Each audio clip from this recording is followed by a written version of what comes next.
Je vais demander deux questions. La première, l'idée directrice, si vous pouvez nous expliquer, sur la liste des 25 joueurs, quand on regarde, vous misez sur l'expérience de joueurs qui ont pris part à la Coupe du Monde 2014, vous faites appel à des anciens, vous changez certaines habitudes, c'est votre mode de fonctionnement, mais est-ce que ça va se faire sur tous les stages? Parce que celui-là, il y a un match, à savoir avoir des joueurs comme cela se faisait avec vos prédécesseurs, vos deux prédécesseurs, je précise, avoir des joueurs invités, c'est-à-dire ceux qui présentent un potentiel et qui rejoignent le groupe, est-ce que ça va continuer ou pas? L'idée directrice. Et la deuxième, vous en avez parlé, c'est un groupe qui est traumatisé, parce que 2014, il n'y a plus de résultats. Comment redonner, quelles sont les clés qui pourraient redonner une âme à cette équipe? Sur quoi vous allez jouer? Parce que vous êtes tenu par les résultats. Oui. On est toujours, les entraîneurs, sélectionneurs, toujours tenus par les résultats, peu importe le mode de fonctionnement dans lequel ils procèdent, in fine, on regardera les résultats. Ça, je le sais bien.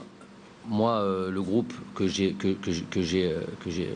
sélectionné pour ce match-là, c'est le groupe que j'estimais le plus à même de gagner cette rencontre déjà.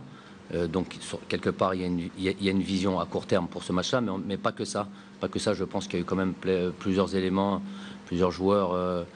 Il y a un mix, en tous les cas. Il y a entre des joueurs expérimentés, des joueurs qui ont déjà porté ce maillot plusieurs fois, qui ont l'habitude de ces matchs de qualification dans des contextes particuliers, avec des jeunes joueurs et le 109 qui peuvent nous ramener. Il y a beaucoup aussi de jeunes joueurs, beaucoup de joueurs qui ont peu de sélection aussi, qui viennent ici avec beaucoup d'envie. Ça a été important de composer un groupe comme ça. Donc on estime qu'il faut avoir un certain changement.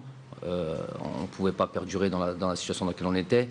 Le changement, il passe aussi à travers une liste de joueurs, à travers des nouveaux joueurs, des joueurs qui ont envie, des joueurs qui ont peu de sélection, des joueurs revanchards, un peu de tout, et des joueurs expérimentés, des joueurs à qui on continue à croire qu'ils peuvent apporter quelque chose à l'équipe nationale jusqu'à preuve du contraire. Donc les matchs nous diront s'ils ont encore